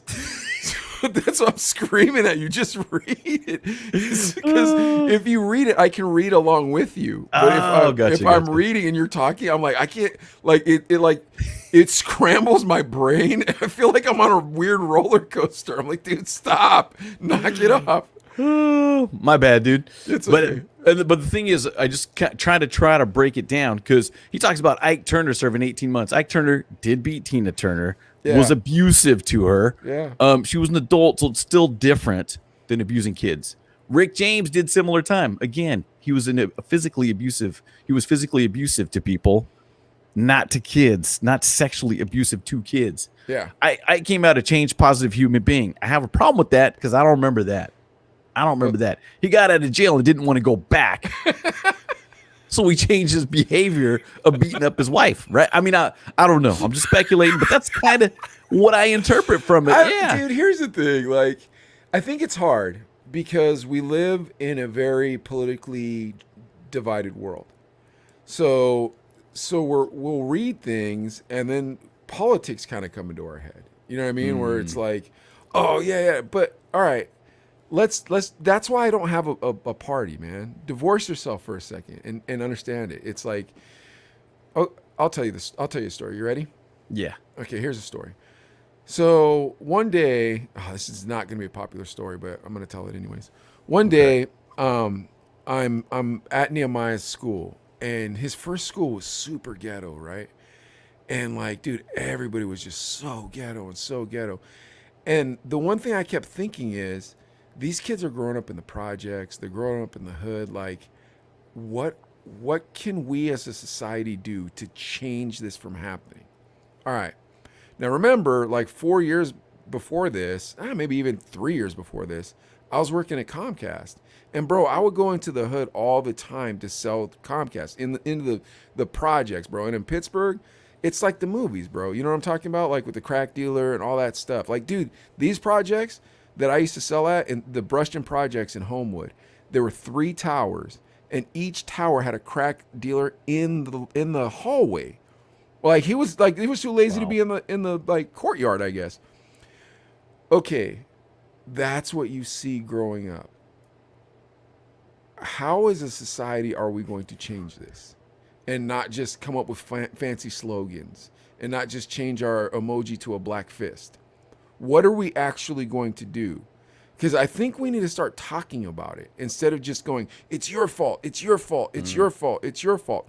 I understand what Chuck's saying though. But in my mind, I'm like, Chuck, I know you're not lying. Now, what can we all do, and that includes white people, to fix this? What can we do? Not as people of color, not as Republicans, not as Democrats. What can we do as Americans to fix this? Like, and can we be honest with ourselves? You know, that's the tough part. It's like, bro, I know a lot of racist people, man. You know, I met a fella who I really like. And one day he and I were talking, and it came out that he didn't believe in interracial marriage. And he just told me.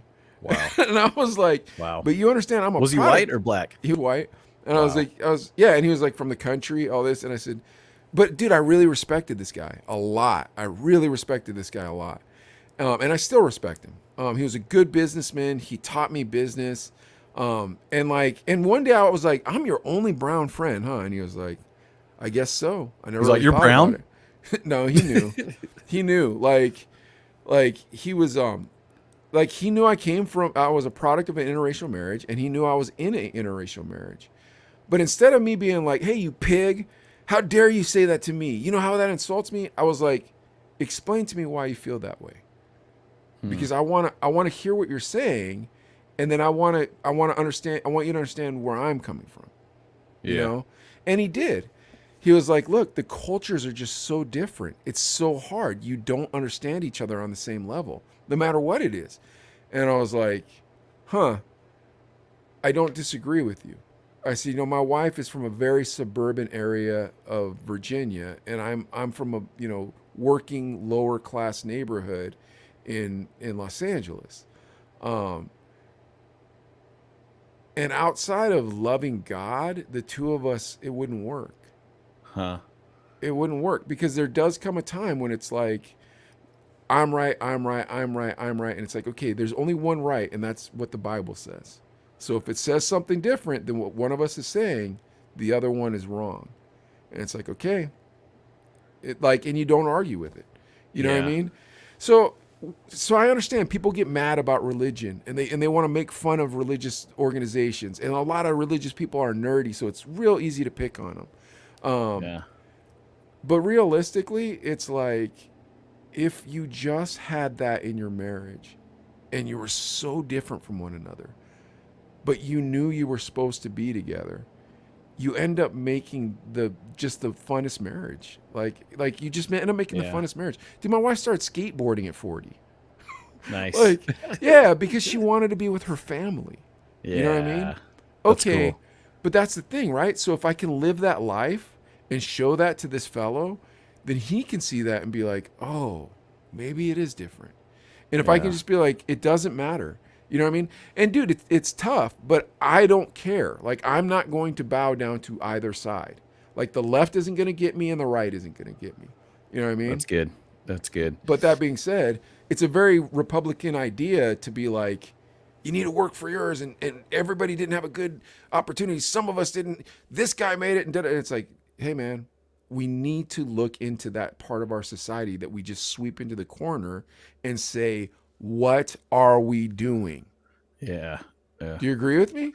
I totally agree with it, and it's tough because a lot of times, come on, like when AOC had that dress, and we talked about it with Vicky, tax the rich. It's like, well, you're one of the rich, and that ain't gonna help. Where does the money go? Dude, and I worked in Tucson. My other job besides radio was working in social services, so we'd go into the hoods, into those neighborhoods with at-risk youth, with gangs, drugs, all that stuff, and you'd go in and you at least we would try to do something, but dude, it's got to be a 24/7 in the neighborhood kind of thing. If I went and spoke at a school and talked to the kids about, hey, you need to have goals. Here's your plan. If you got a goal to be a famous rapper, you got to have steps to get there, so just kind of plant the seed in their head that, like, you don't have to be like these multi-generations that have come through, got caught up on drugs, lived on the government check, and did this. You can get a way out, but yeah, someone has to plant that seed that there's a way out. You need the goal, you need the steps to get there. Nobody's gonna hand it to you. You do have to work for it. But it's easy too, though. You're like, dude, I can just wait. So if I get pregnant, I'm gonna get a check. You know what I mean? And I'm not saying it's that simple. I'm not saying that everybody thinks that, but there's that mentality. When you go in there and just be like, you see it, man, Mike. You see it too. People's like this. What are you gonna give me In for Pittsburgh, being alive? there used to be this cat called Father O'Malley. And when I did homeless ministry, I heard about this guy, and he was a legend on the north side to the 50-something-year-old man. So he was a priest, Catholic priest on the north side, and this is when the north side was really segregated. So the Germans moved to Troy Hill, and the blacks all lived in the lower part of the north side, and they didn't want them migrating, so they'd come down and they'd fight them. So Father O'Malley taught boxing, and all these kids wanted to learn how to box. I heard about this Father O'Malley. He sounds like a saint, and he's a legend in Pittsburgh, but only in a certain circle. But Adlai, that's not what he was doing. He wanted to teach the boys about Jesus, about God. When you take that out of the situation, it is very difficult to change your situation. I agree with you. Where am I going for hope? You know what I mean? And I'm not saying that our country was ever a Christian country or that it needs to be a Christian country. But what I am saying is this: you can't stop it. You can't shun Christians. You can't get on your liberal soapbox and go, look at those Christians. You can't be little Dicky and pretend you're Jesus and think that's not offensive. Agree. Totally agree with you. That stuff drives me crazy. Like, and this is, go ahead and finish your thought, and then I want to go back to the Chuck D thing. Like, we didn't do anything wrong. So I want to get to the Chuck D thing. So now let me view it from the eyes of God, where it's like, are these people important? Yeah. Because the idea of like, well, I didn't do that, and hey, man, it's just, I mean, look, we're throwing a nickel into an ocean. How are we going to fill that up? It's like, okay, only God could change this. And it seems to me that the farther and farther we're getting away, the worse and worse things are looking. So why don't we just get back there? Why waste our time? We need to have a conversation in this country, or it's not going to work. And we need to stop saying, well, that's not my fault, or I wasn't the one that owned slaves, or I didn't, whatever that is, bro, let it go. Just let it go. Swallow your pride and say I'm wrong. Yeah. You know what I mean? Dude, I totally agree. And that's the thing. It's hard to see it on a big picture because a lot of times people do think like, wait, if it's just me, but it's got to start somewhere. You know what I mean? And there's got to be Chino a way. brothers. Let that be I'm our. cool with that. I want that to Absolutely. be our theme. I want our theme to be this: if you're a Republican, you're a Democrat, dude, you're our friend. You're an American. Like, and if you're an American, I don't care what your belief is in, but please don't impose them on ours. Like, please don't impose them on ours. And don't think that we need some weird figurehead that was on a reality show to teach us how to do things. Like, we don't need that, but we also don't need a puppet. Like, give us a good politician that actually cares about us. Yeah, and doesn't want to separate us. So starting with the Chino brothers, we're about inclusivity the real way, meaning you're all allowed to have your beliefs, but don't mess with ours. You with that, Adley? I'm with that. And if, we're here, if you want to have a real conversation about whatever topic you want to have, I guarantee you we will welcome that conversation. And if we can do it in a civil way, talk about why each has their view, then I'm totally open to that. And hey, I'm not afraid to say that if I learned something, that's great. You know what I mean? Something I didn't understand. If I could be wrong, then I'm right. You know what I mean? Because if you prove me wrong and now I'm right, it's like, sweet, I'm right. Now I get to be right. I love being right. Right. I agree. And if I'm wrong, you know what? Again, I'll let it go. I'll be like, you know what? I made a mistake or whatever. But I'll do the same to you. Hey, just please, if you're wrong, it's okay to be wrong. Accept it, and I'm not going to judge you after that. I'm not going to dwell on it. I told you were wrong. Exactly. But hey, we learned from it. Too. That's the next thing. Hey man, I'm sorry. My bad. No I'm sorry. We're good. We'll just go forward. Like, I'll say this. I think you should know that about me now, specifically from the Chino brothers. Like, whenever you're like, oh, I screwed up so bad, blah, blah, blah. I'm like, dude, you just said sorry. Who cares? Because now you said sorry, it's done. Because if I can't go back in time. Yeah, but if I get angry about everything. It's like, no, man, that's not good. Let's just not get angry about anything. You know what I mean? There's too much. There's too little time on this earth. So Chuck, worry about the small stuff. Chuck, man, I see what you're saying, and I see where people could get frustrated by what you're saying because obviously R. Kelly is a monster. Society creates monsters, and we need to figure out how to stop creating monsters collectively. Stop pointing fingers. All right, what were you going to say? Because I was going to say, his sentence is, how long should R. Kelly spend in prison? And does a USA system does our system, prison system, whatever, give a man a chance to change his world around? Do you give R. Kelly a chance? Do you give him 5 years, 10 years so he can come out back into the world? I don't know. Well, I don't think our prison system is there to reform people. I think it's there to just constantly punish people and then teach them more criminal ways. Teach them further criminal behavior. Because you're reinforcing that idea that it's important to be in a gang. If you're not, it's almost like teaching somebody about a 401k.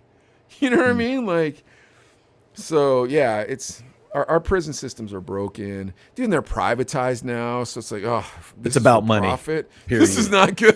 Yeah. But a man like R. Kelly, do you let him out after 5-10 years? No, R. Kelly's a monster. Give him a job? But that's the thing is, like, I agree with what Chuck D's saying. It just sucks that R. Kelly's in the sentence. Yeah, because he's saying, do you give the man a chance to change his world around? Question. Dude, do you give R. Kelly a chance to change? R. Kelly has that song, and it's still on the internet. And he goes, instead of y'all throwing them stones at me, somebody pray for me. And he talks about Jesus. It's like, bro, you talking about Jesus and peeing on people? Like, what's wrong with you, man? Yeah, dude, that's disturbing. Disturbing, at least. Now there is a follow-up tweet after he was taking some heat for this. Like, you can't, basically they're saying you can't give this guy another chance. Blah blah blah. What are you talking about? His other one, his next quote. I'll just read it. Just to be clear, I'm not the R. Kelly fan here. 75 million sold somewhere, and I ain't got one of his songs. And his actions were criminal. My apologies. This is his follow-up tweet? Yeah. Why didn't you read this sooner? Oh, no, I wanted to get to the first one first. Chuck D. And his actions were criminal. My apologies if the wings of perception loomed beyond the words on this slave app, talking about Twitter. So then he plugs his own website. My Clarity Lunch is on my rstvap.com. So he apologized, I love that but he calls doesn't. it a slave app. I'm gonna start calling it that. Yeah, it's great. I mean, dude, this is the Chuck D. We're seeing. He's like, hey, his actions were criminal. Pause. Yeah, but I love that guy. I am so glad that he did that. Yeah. Oh, I love that guy. Did you hear me defending him like that? F. R. Kelly, you criminal. That's what you get. Dude, yeah. All right, hold on. What's our last story? Oh, our last story. Britney, we got to. Oh, Britney's another one too, Hold man. on, wait, we didn't even get to that one. Because I want to get to Britney, but I want to start a quick segment. You ready? Here it goes. Like this. Okay, quick segment. Is it wrong to still like R. Kelly's music when you know how big of a monster he was when he was writing that music? Dude, and I was thinking about that before. I was like, he's got so many good. I believe I can fly. Ignition, bro. We used to bump that at the club, dude. All those, dude, Step in the Name of Love you hear at weddings. I heard one in the backyard behind me like 2 weeks ago. They're playing Step. Oh, yeah. Put your drinks down. We gonna step. After the party is the after party, and if there's the party, it's the hotel lobby, and after the original, it's probably this Fiesta. Oh, such a good song, dude. Remember that, dude? So many Dude, bangers. remember when we dropped that at the club though? Because it was a cappella with Jay-Z, and he'd go, after the party, it's the after party. Everybody would just tune up because they knew Fiesta was coming. Yep. Oh yeah, just a little teaser, dropping that in there, like, yeah. I heard it. It's coming. That's when you were really being dope, bro. When you do it on the tail of the song and you'd fade the cut of the song. I remember when you start doing that, when you'd start juggling it and you'd be like, after the party, and you bring it back, but you'd still be playing like, just people be like, I think I heard. Boom. I think I heard something. But then also it tipped me off to what I was hyping next. Nice. Yeah, because you learn those cues and stuff. Yeah, so then it would sound so sick when it'd come in and I was with Jay. Like, after the party, it's the after party. And after the party, it's the hotel lobby. And after the amazing, and then it's probably Chris. This. And after the original, and then cut probably it. This. It's probably this. Fiesta. Because we got a DJ, bro. When are we going to do a club, we gotta do that, we man. We got to do that. I've already talked to my homie. I knew he's like, because I told him, I was like, hey, dude, when I don't have my kid, if you got some extra work, maybe I'll help set up tables and chairs. We're messing up this segment. We're supposed to be talking about R. Kelly. But dude, you're right. To listen to R. Kelly when you know how big of a monster he was when he wrote that music. So good. It's so really good. It was soul. It was Chi-Town soul, man. Chicago. Anybody from Chicago? What do you do, dude, man? We haven't even touched on the masterpiece, bro. This is the remix edition to the song of Ignition. Oh my gosh, dude. The party, we get in the kitchen. Like the slow jam version of that too, because there was the remix Crystal too. Popping with the fresh alligators. Dude, that song. Oh, got the. I want to listen to it now. Left, honey's to my right. And after the party, after the show, it's the after party. After the party, it's the hotel lobby. And right about now, we gotta clear the lobby and take it to the.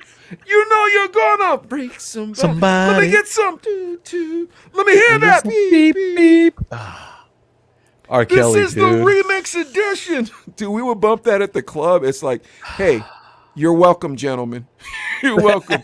We just got you a girlfriend tonight. You're welcome. Dude, we played. Dude, I feel like that story I told you about when DJ Joey saw that girl getting brain. I feel like that, or giving brain. I feel like that was it was an R. Kelly song. I'm telling you, that dude writes music. No, come on now. Just kidding. This is a Chino Brothers event. Nothing but class for us. Just kidding. But dude, his music's so great. Oh my gosh, his music was phenomenal. How dare you listen to that creep? Like, well, how about Michael Jackson? Was it the same way? Like, when you found out Michael Jackson was or allegedly a child molester, I'm not saying he was or wasn't, The Jesus juice? Yeah, whatever it was. Look, Hey, it's none of my business, man. I didn't watch that creepy thing, and I don't want to know nothing about it. He was the king of pop. My children like that guy.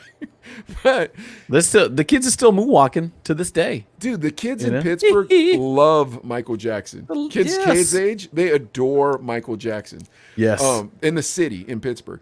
But here's the thing, like, we know what you did, so that kind of taints how I'm listening to you. Doesn't it taint how you're listening to it though? Yeah, dude. Well, what if they did something like this? They said all the money made from people listening to this music goes to some foundation to help, kids recover or whatever. Some kind of no. It still makes it weird, I guess. I don't know. I'm just trying. I'm just trying to think of something Still makes it weird. to justify listening to his music because it is good. You can't lie. His music's really good.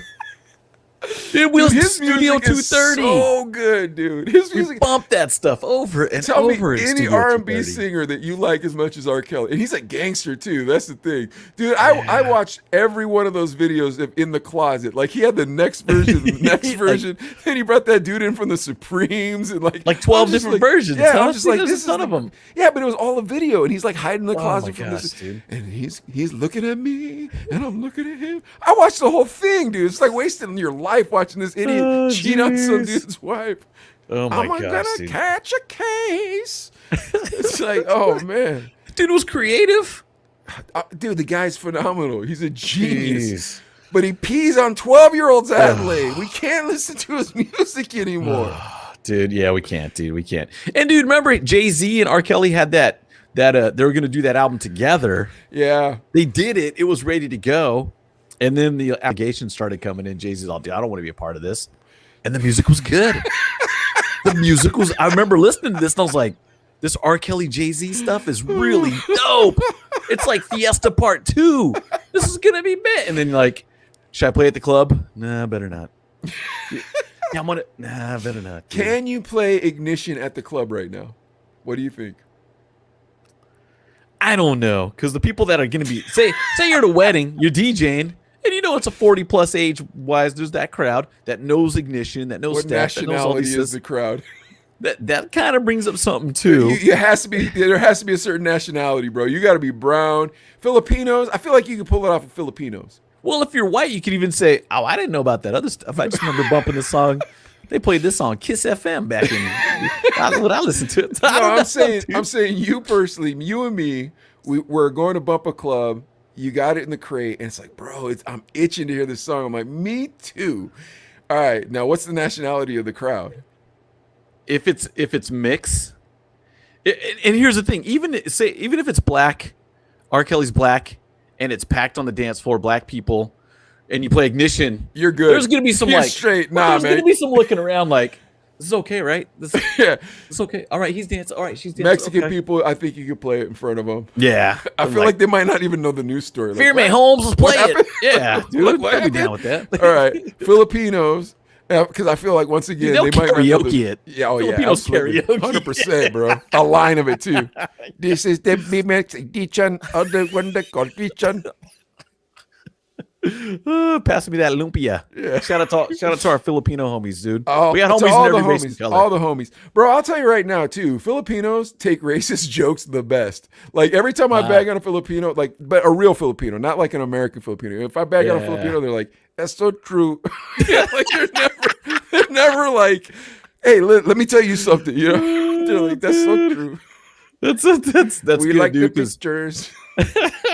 we like the karaoke. Did I ever tell you about the time, dude? Sorry, Brittany, because I got to tell this story. Did I ever tell you about that time me and Danny crashed that 18-year-old kid's birthday or 31-year-old kid's birthday party? I can't remember how old this kid was.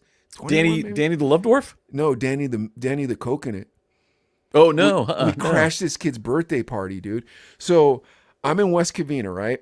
Oh crap, man, I can't remember. It's been so long since I've told this story. You were 18 at the time? No. This was like right when my dad was dying. So I went Oh, home. okay. Yeah, I went home and I'm just chilling on my Facebook, and Danny comes up on my message and he's like, "Hey, what's up, homie?" And I'm like, "Dude, I'm in West Covina. Come get me." And he was stuck at that point, right? Like he couldn't be lazy about it. It's like, all right, cool. So he comes and scoops me up, dude, and he's like, "Oh, dude, everybody from West Covina High School always posts on Facebook and stuff that they go to these bars." So we go to these bars, dude, and they're hood. They're like, it's like, dude, I get bumped in one. They're playing 6 a.m. I get bumped, and I was just like, all right, I'm not staying here because like they're not playing 6 a.m. ironically in this place. Like these dudes like this is their real music. Like it's time to go, man. So we leave, and Danny's like, man, I still want to drink. I'm like, okay, well, there's a place right there. I wish I could remember the name of this place. It was like something Pinoy, something. It's in West Covina. It was. I think it closed. Okay. So we walk to the front, and bro, it looks like Vegas inside, like 1960s Vegas, like all lit up, white marble, like super classy. And me and Danny were wearing shorts and t-shirts. And so we're like, oh no, I'm sorry, you know. And the girl goes, no, come on in. So we're like, okay. So we sit in the back. Oh, I wish I could remember our waiter's name, because our waiter comes up, and he's like, you want Filipino beer? And I was like, yeah, bro. So he gives us the Filipino beer. Dude, before you know it, me and Danny are like jacked on these Filipino beers. They're super strong, dude. And we are hammered. And they're like, you want Filipino food? And we're like, sure. And they just start bringing us food, right? And then we're like, sounds very Filipino. Yeah, so we're like, what's going on inside? And he's like, it's a party. And I'm like, well, are we supposed to be here? And he's like, come on in. And I think the kid was turning 21. I can't remember. Dude, and we just start dancing with these people. They're singing karaoke. I'm filming with my phone, and they're all waving and stuff.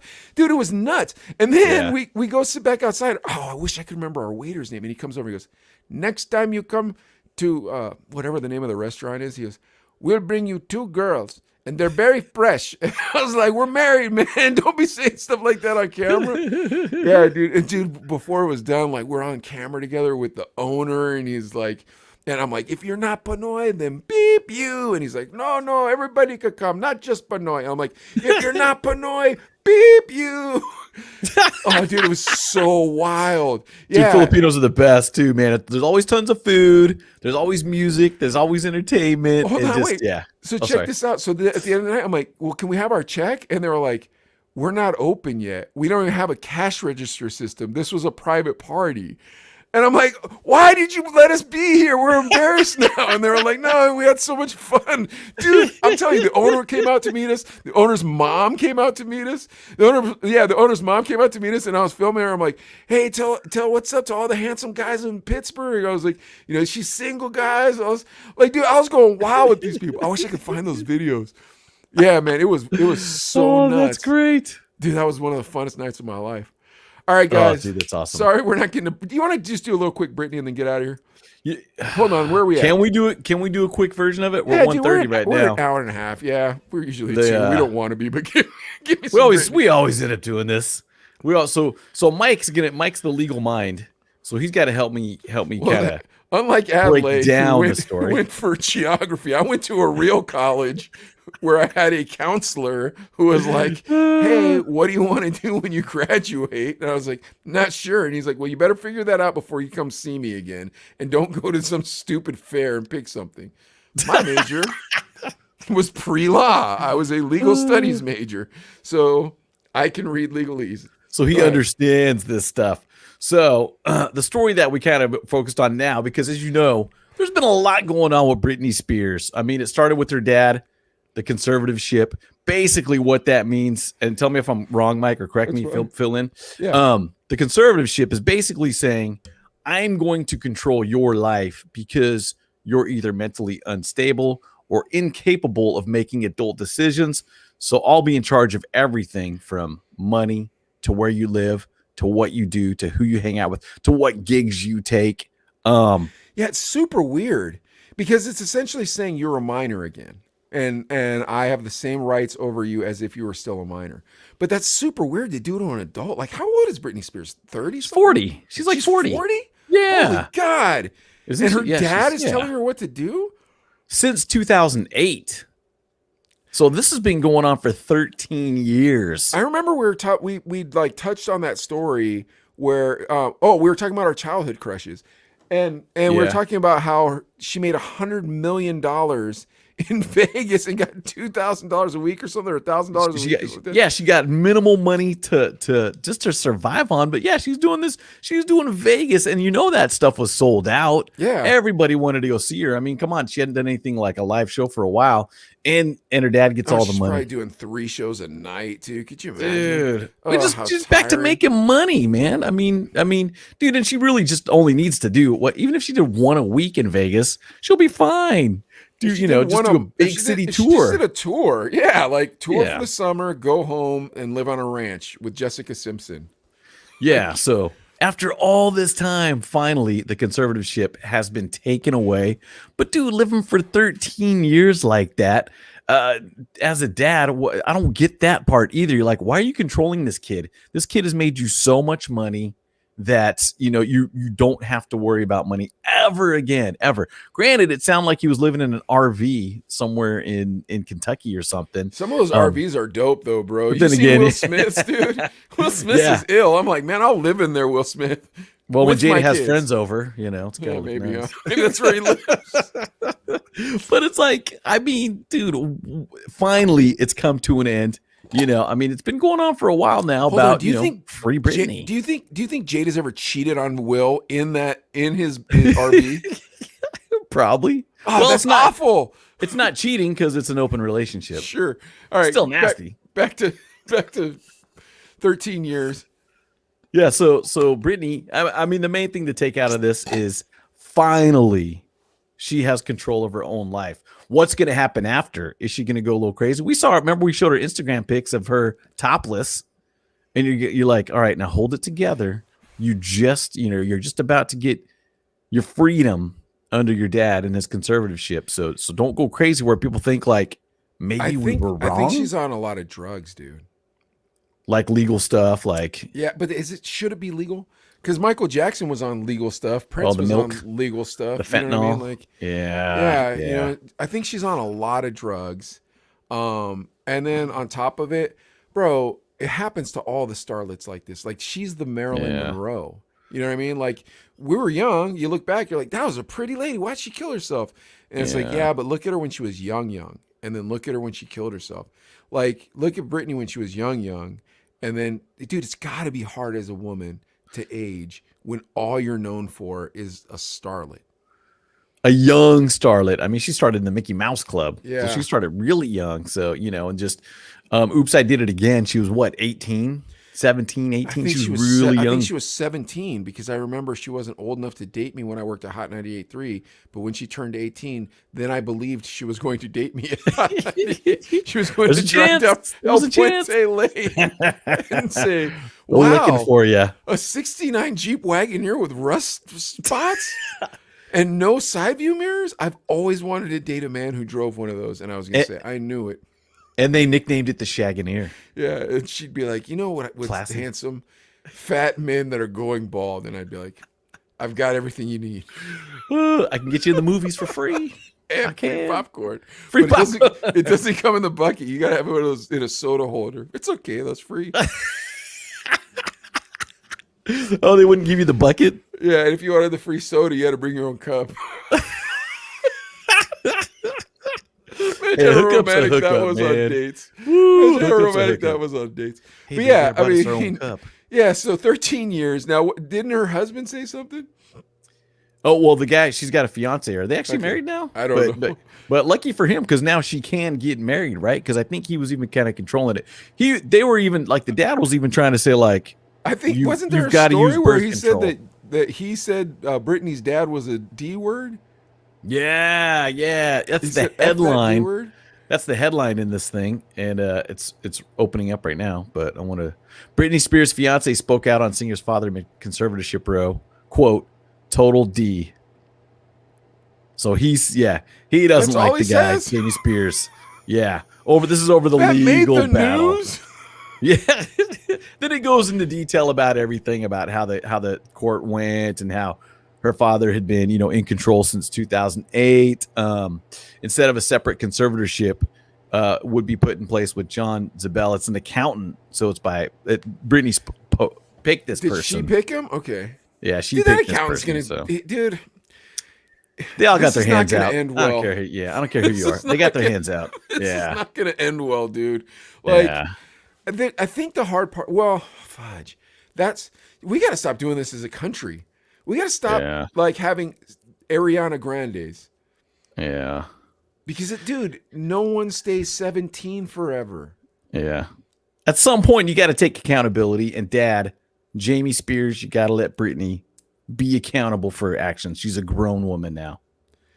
Yeah, but Britney is her mind. She's cuckoo, bro. There's something wrong with her brain. I'm not trying to be mean. I'm pretty sure she's looped up.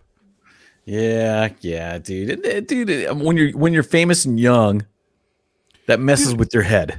The thing is like, I wonder if Twitter, Instagram, and TikTok got her out of it. Because, like, people would tweet her or people would put on TikTok, if you're being held hostage, wear a yellow top tomorrow.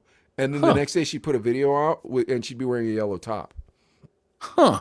Yeah, and everybody's like, were you kidnapped? And then there was all these articles. Britney's not kidnapped. And then little by little it started whittling away until we all figured this out about her dad.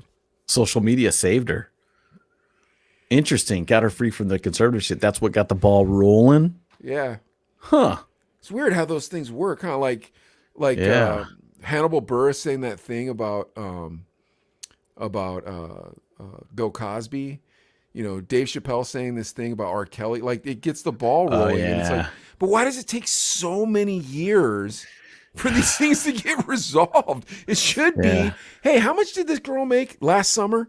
I don't know. Millions. Well, I got the books here right here. It says 98 million. How much of that are you taking there, Dad? I live in an RV. Let's go look at that RV. Huh. Never seen an RV with a helicopter on top of it before. It's pretty interesting.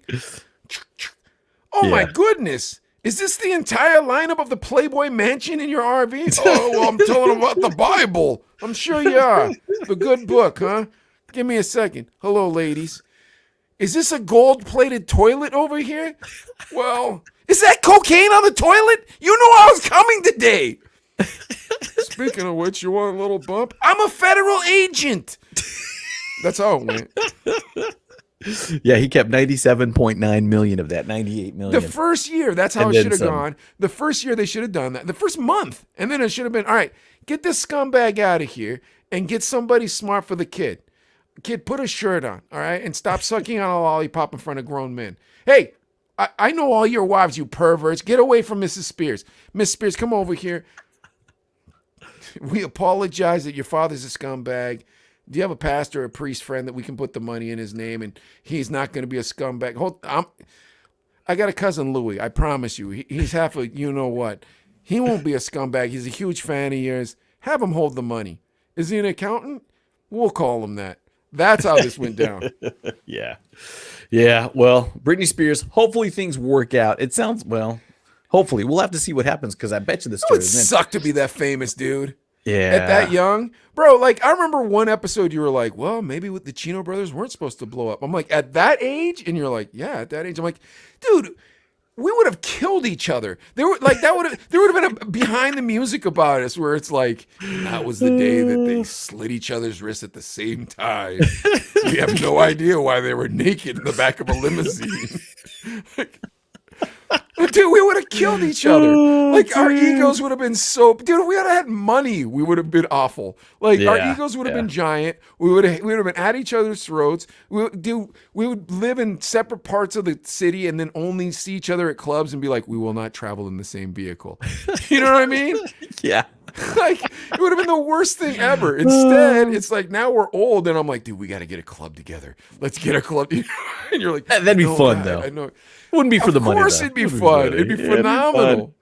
Now, what about this? Do you hope the Soulja Boy Kanye West beef continues for as long as these things have been going on? What things? The Britney Spears drama or the Will Smith relationship stuff? Here's how I feel about beef. I better be scared when I'm listening to people talking about you when we're talking about beef. When we're talking about beef, I better be scared of the people involved. Because if not, it's just two people having a pencil fight in the girls' locker room. Keep your skirts on, ladies. Ain't nothing to me. Tell you that's the truth, bro. I better be scared. There better be guns involved. I'm serious. Yeah. Did even Conor McGregor when he jacked Machine Gun Kelly? No, Khabib Nurmagomedov. Like he jacked him. He jumped him. Like he came up on him with 10 of his crew. Then he threw a dolly at his at the tour bus. Yeah. He made fun of his religion on stage. Like he called him a backwards blank and all this stuff because he wouldn't drink liquor because he's Muslim. He made fun of his dad. Magomedov beat him so bad. He beat him so bad. And the whole time he was talking to him, come on, keep talking now. Keep talking now, while he was beating him. He prolonged the fight just so that he could do that, because he knew he was going to beat him. And he prolonged the fight instead of making him tap. And then when Conor tapped, he called him a punk. He was like, if you were real, man, you would have let me choke you out. Then he jumped over the fence and ran into the crowd and started beating Conor's posse with his posse, and they had planned it. Whoa. They took those videos off YouTube. Makes me so mad. Me and Nehemiah were looking for it the other day. I was like, dude, you got to see the end of this fight. I was like, you got to see the end of this fight. And there's 3 clips. You click on it, and it's like, something went wrong with this video. It's like, I know what's wrong with that video. Jeez. That's all right, crazy, folks. That's with the Chino that, brothers. Yeah, I hope you guys enjoyed it. I feel like we had a great show. What do you say? a lot of fun. Always. That was an Always a amazing great show. time. A lot of great stories, a lot of great memories. All right, guys. We'll see you on the next one. Don't forget, follow us on YouTube. Where are we at? Like 375? Chino Brothers Podcast. Chino Brothers Podcast. We're at 375 followers right now. Come on, guys. We could do it. Pick us up. Follow us. Let's get to 1,000. Come on. Quick. All right. We'll see you next time. Yeah, see you guys later.